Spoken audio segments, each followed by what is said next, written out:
Welcome to another CEO Conversations with Dana Hayes-Burke, also known as a Vision Builder. I'm super happy to be having yet another conversation with you to help you build your strong and profitable business. If you have never met me before, if it's your first time connecting with me, I am known as a vision builder because I help entrepreneurs, small business owners in the Caribbean and in the Caribbean diaspora to help build strong, profitable businesses that pay them well now and allow them to leave a legacy and to live their vision now. So I'm very much in the business of helping you to build your business better. And that's why these CEO conversations are so important because I've learned that many small business owners, entrepreneurs find themselves always in a space where they are constantly hustling, constantly trying to figure out what to do, and never elevating their businesses to the next level where they can actually enjoy being in business. Good evening, Natasha. So, good evening to those of you who are joining us live. If you are catching the replay, I'm super happy that you've chosen to do so. If you are looking on LinkedIn, I'm also very excited that you are here. So, today we are continuing our conversation. I actually started talking about how you can actually build a profitable business in 2022. And today we're going to continue that discussion because it is really vitally important that we have the discussions that will help us to make better strategic choices in our business.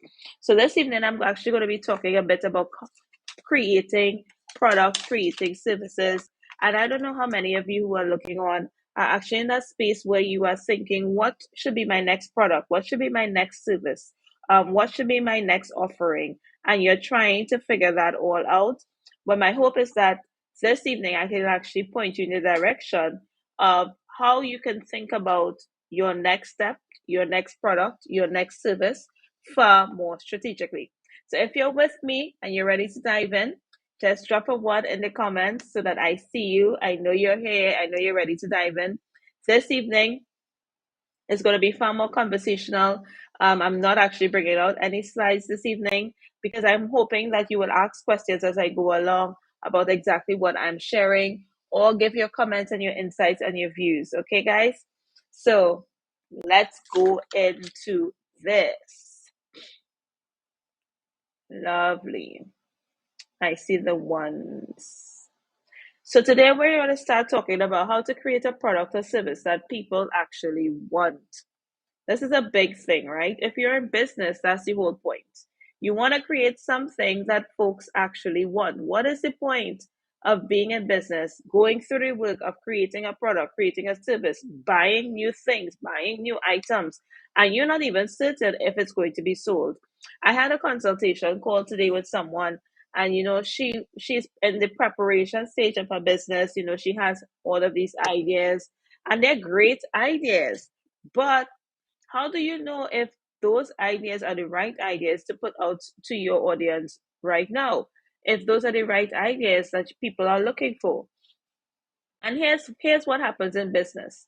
We make a lot of assumptions. When you start your first business, so I have Natasha, I have Leisha here. When you start your first business, right, you make assumptions. You make assumptions because of something you've experienced. You made assumptions because of something you love. You made assumptions because of things that are around you. And assumptions are good, but also assumptions is the biggest mistake that entrepreneurs make. That's the biggest mistake we tend to make in our businesses. When we are trying to bring something new to the market, we assume. We assume that um we assume that we know what people want, we know what everyone is looking for. We assume that you know exactly how your market wants it. Does this make sense? They don't like that. So you look at someone else's product, or you look at someone else's service, so nobody wants it like that. They want it this way. So you assume, right? So you assume that you know exactly how they want it, and you also assume that you know why somebody would want a particular product or service. Why would they want to buy this makeup brand? Why would they want to purchase this type of cake?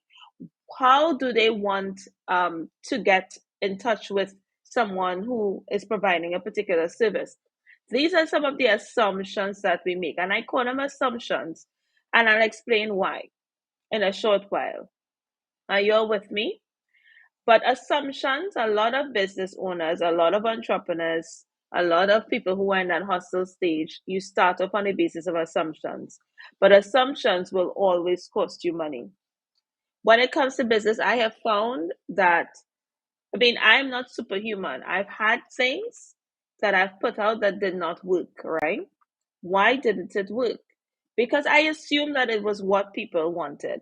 I assume it's what people needed. But what ends up happening in those instances is, in that assumption, you spend money, you spend time, you spend energy, to put out or to procure or to create something that you are not actually sure people want. Does this make sense? So in the long run, assumptions can cost you money. So, how do we get away from that when you're trying to build or to create or to put out something that's a winning product or winning service? You want to ensure that you spend money in the right place, right? You want to ensure that you do things the right way. Well, the secret, here's my little insider secret. I'm actually taking you in the behind the scenes of coaching with me.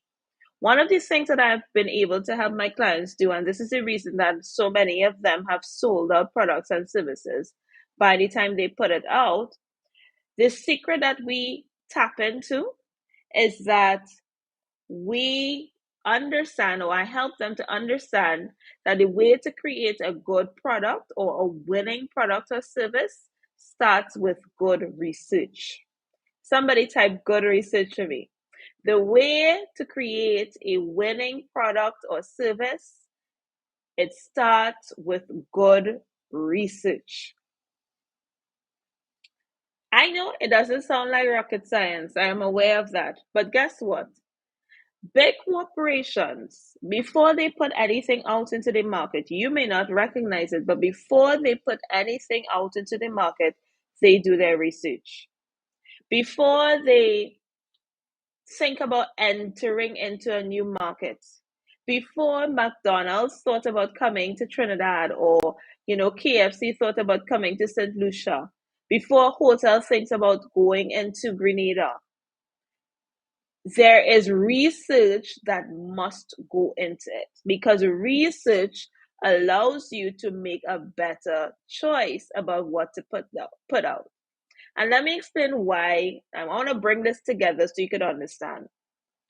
Most of the times when you start a business, it's because you went somewhere, you tasted something, you experienced something, you had an experience, and it wasn't that great.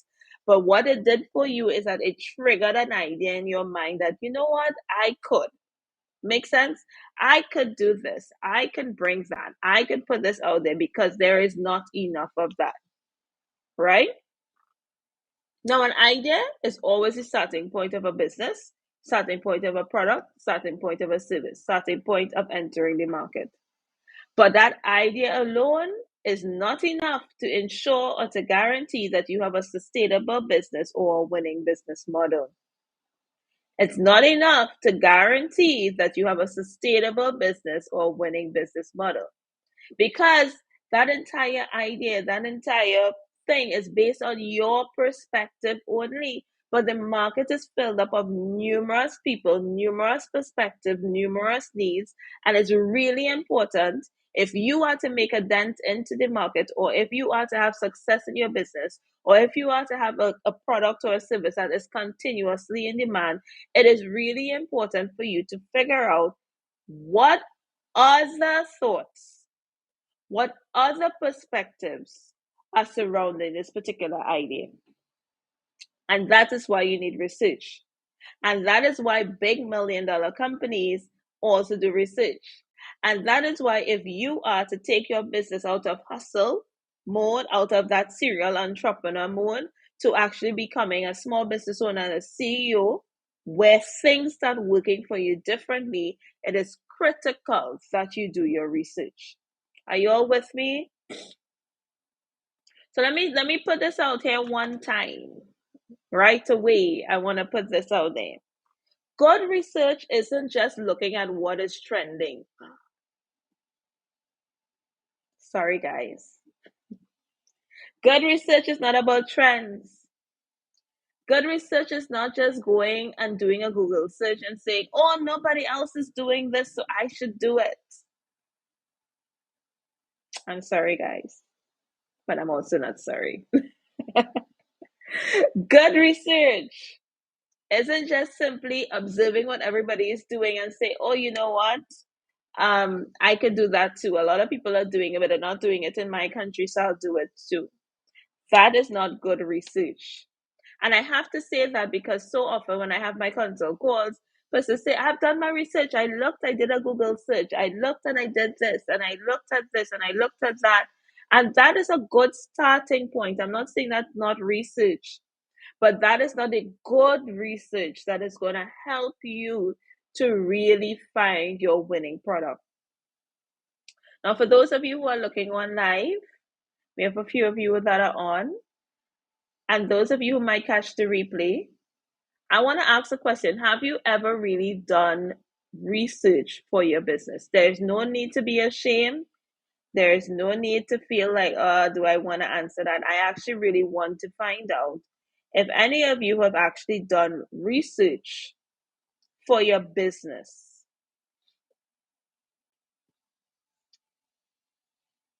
Let's see.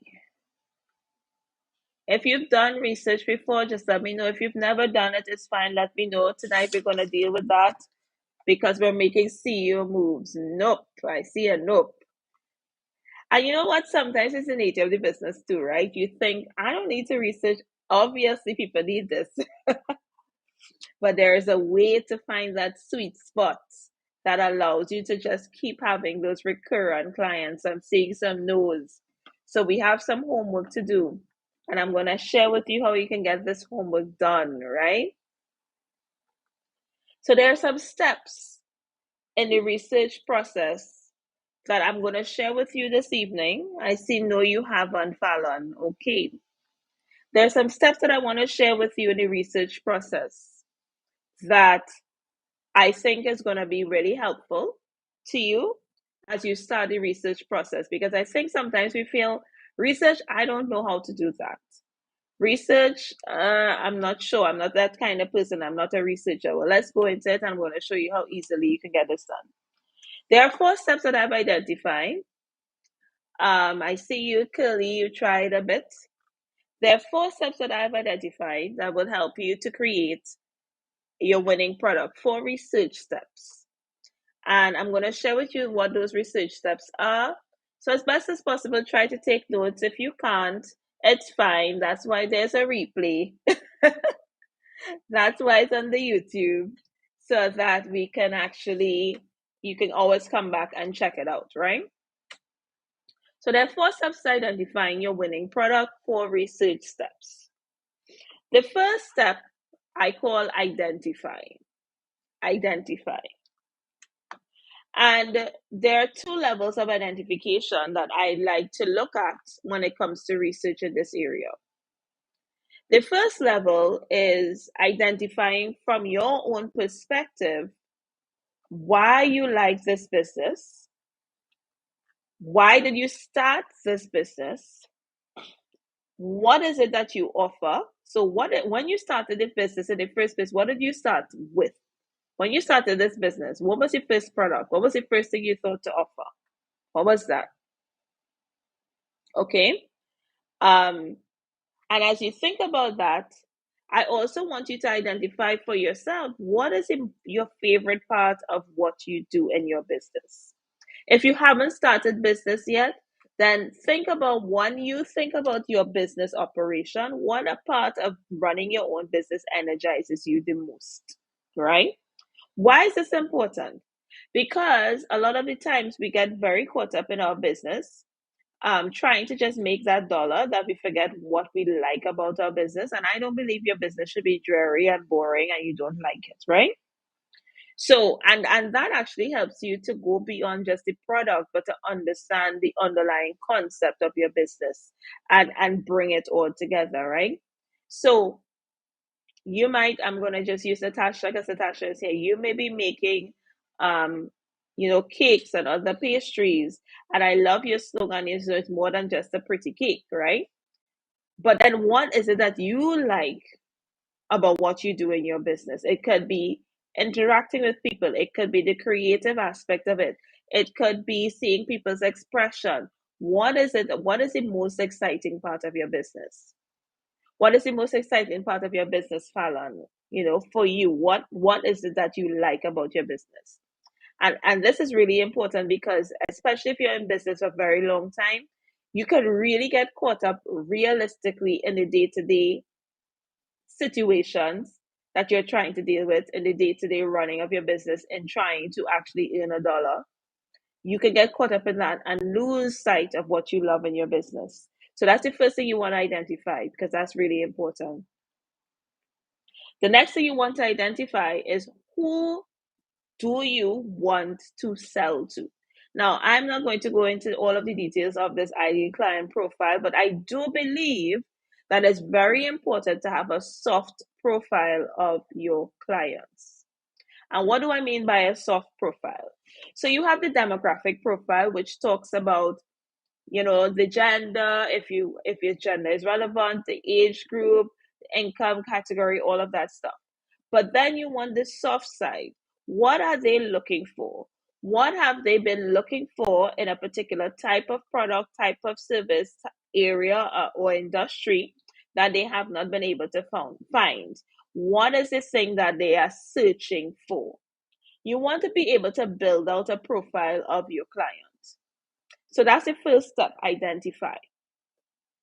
You're with me, so you're identifying what you like about the business, which is very important, and why you started the business, what you want to offer through this business. And then you're building a profile of who you want to serve. Who is this person? Who is Dana? Who I'm just using my name as a potential client, right? Why would this client want to buy from you? What is their soft profile? That is their trouble points. Why is it that they're going to buy from Curly's fried chicken rather than KFC? What are they looking for, right? That they're not getting from KFC. Make sense, guys? So that's the first step. So that's the first step in your research process. The second stage is to ask, and this is where we have the problem. Because I'm pretty sure most of you, you've been looking at different social media persons, you hear about having a client profile, you hear about, thinking about what you love in your business, you hear all of that conversation, but half of you, sorry, I have to speak for the international audience, half of you don't ask a question. Stage two is to ask. This is what I was talking about, that you have an idea, but the idea is not tested. So you jump out and you build an entire business on the basis of an idea that is not proven, not tested, not explored. So you yourself, you don't understand the scope of that idea. So you start creating something on an idea without any additional information. And that's why this stage is so important. You have to ask a question. You have to ask a question. Confirm if what you think about your clients and what you think you would like to offer is something that actually exists in reality and makes such a big difference. So how do you ask? You ask through questionnaires. Questionnaires are not just for doing CXC subjects, guys. So how you go about asking without giving your idea away? I love that question. I'm definitely going to answer that. Right? So you ask, right? How do you ask? It's a very important question Natasha is asking. So you have a questionnaire. If you have past clients, guys, do a focus group. Get some of your most recurring clients And the focus group doesn't have to be I get everybody into a room and ask questions. It can be one-on-one, just having a WhatsApp conversation. But you are asking specific questions to understand why did they come to you? What is it that they love about your service? What is the solution that they were looking for? Ask some questions of focus group.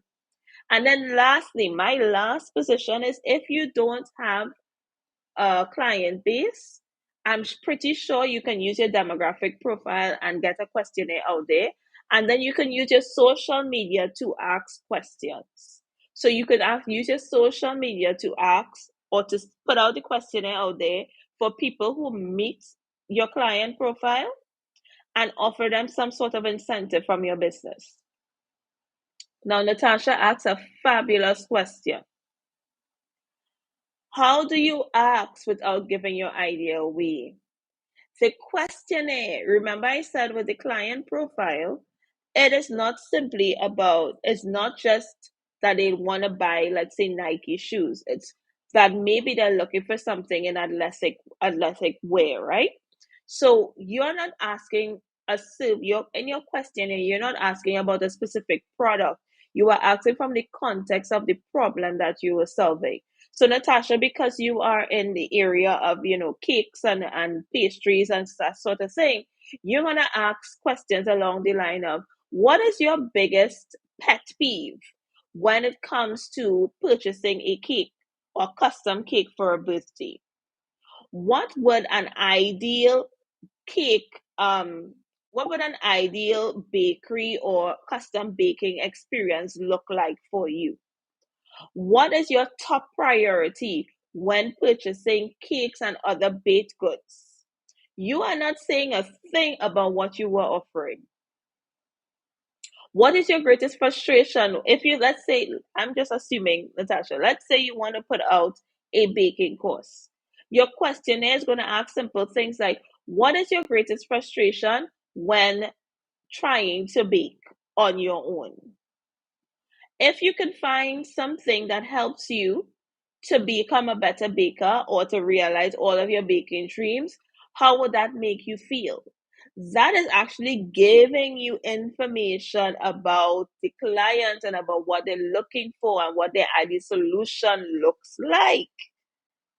You follow me, Natasha? That's how we do it. So nowhere in there have you said, oh, I'm bringing out a baking course. Nowhere in there. You have just been asking them, what are you looking for? Because in that, their responses, they may be, I'm looking for a baking course that I can do maybe once a month. I'm looking for like a YouTube channel that is for bakers or people who want to be bakers, but from a Caribbean perspective, because everybody is from the first world. And I definitely and half of the ingredients I can't find. So then you start to get ideas about what exactly they're looking for. So that is how you ask questions. So I think we think the questionnaire is to say, do you like, chocolate cake or vanilla cake? No, that's not what the questionnaire for. The questionnaire is to find out more about the persons. And in asking those questions, what it does is confirm your idea or not. So you want to ask, right? So that's second step. I don't want to take too long, guys, but are you with me? The third step is once you've done all of this research, it takes a little time, but it's so important. If you are to move from a hustler or just an entrepreneur to really becoming a small business owner and CEO, this is the working on your business that gets you to do better when you're working in your business, when you're selling. Once you've done that, you want to compile all the information you've gotten.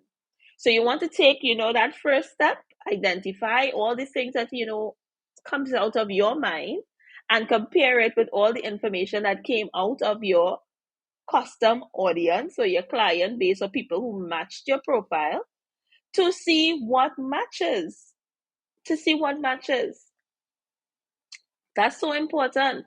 Because again, you remember we were talking about creating the product that sells out. I have found that the product that sells out is the product that gives people what they want. So it has to be a balance of things that I love to do in my business, make sure that stays, but also things that people actually want. Because guys, I've been working with quite a few clients all across the region, right?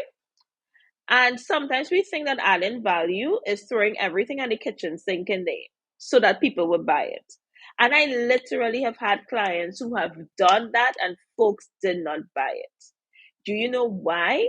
Because they are thinking that I need to go to this extreme to get people to buy it. And all that is communicated to the people who actually want what they have is that I don't need all of that. Why would I spend the money on all of that?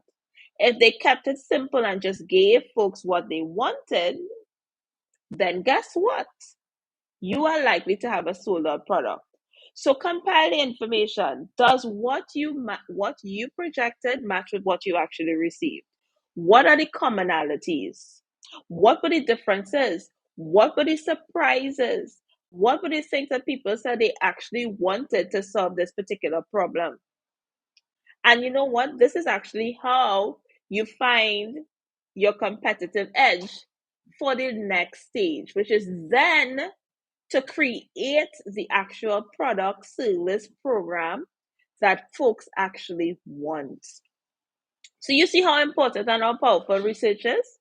I'm going to pull up some examples. I'm just going to speak, from what I've observed, examples of what I have observed from just looking at several businesses around. And let's see what you have in terms of questions you have from your own business, right? I know that there may be some background noise. I apologize for that. But, we can't do anything about that. So, for instance, let's say that you are in a business where you do rapid printing. So, printing of merchandise, printing of mugs, printing of, several different things. There are so many companies that do that, big and small. What is going to distinguish you, or what is going to make somebody come to you as opposed to go into another supplier or another vendor? This is where this research actually helps you. Because the issue is not finding somebody who can print on a mug or print on a t-shirt or print, some labels. That's not the issue. The issue is something in the service. So you actually have to find what is the missing gap in the service so that what you actually end up selling is something of an experience and the experience delivers a product. That is a marketing trick, guys. There are thousands of coaches that are in my space. What distinguishes me from somebody else? What distinguishes my style from another coaching style? What do I solve that others don't solve? That is where the research actually helps you, because you don't really understand the gaps in your industry until you ask a question. Until you ask a question of persons who work with you, as well as a question of persons who might be interested in something but haven't gotten it as yet. Okay? So I'm going to go over what the tips are. To get your winning product or service, the foundation is your research. And in your research, it's important to do the 4 steps. You need to identify, you need to ask, you need to compile, so that then you can create your winning product or service. And actually, what you tend to find out in doing all of this research is all the other things that you may not have thought of that could actually solve the same problem in that area, in that niche. And that actually gives you the foundation to build out a really solid business model that you can scale. So, do we have any questions tonight? Did you all enjoy this CEO conversation? Do you have any questions for me? Do you have any questions for me? I would love and I will be happy to answer them. And what is your one takeaway from tonight? If you have no questions, you can just put down for me, what is your one takeaway from tonight?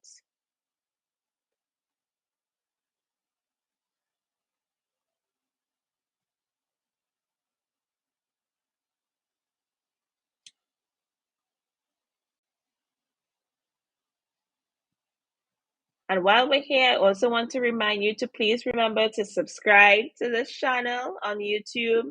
Remember to turn on your notifications and feel free to invite a friend to CEO Conversations. All right. I'm glad that you're learning so much, Natasha. I'm grateful for you to being here. And yes, as Natasha said, don't be afraid to ask, guys. So this Natasha has been with me on IG, so she knows that I answer questions. So feel free to ask a question. If you don't want to ask her, you can always connect with me privately. I will be happy to answer. And if you are looking for an additional resource to help you, in this area. I do actually have all of this information. I have the solar product bundle, which is 3 ebooks that will help you to create, price, and market your winning product, service, or program.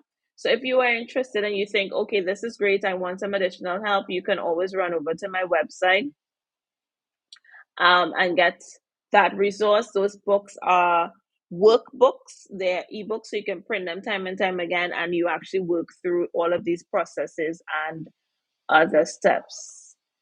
Good. I'm loving the comments are coming in. You're making me happy. So I'm seeing Fallon. Fallon, I don't think I've met you before, so welcome. So you said I never thought to ask very awesome way to learn how to fill the gaps. Absolutely. And I have here Chef Celestin. My takeaway is how important research can be because I like doesn't mean everyone will. That is it right there. So if we're ready to take our businesses to the next level, guys, ask. We talk about the market is saturated. There is always room. There is always that slipper, and we may not see it.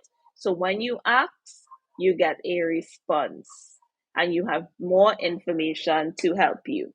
So that's it, guys. That's it for tonight. So thank you so much for joining. The next CEO Conversations with the Vision Builder will be held next week, Monday at 8:30 p.m. AST. And I am very grateful for you being here.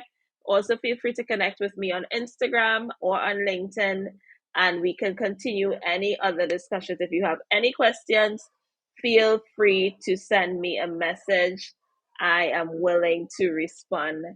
Thank you so much, Natasha, or thank you so much. All right, guys. Have a great one. Bye.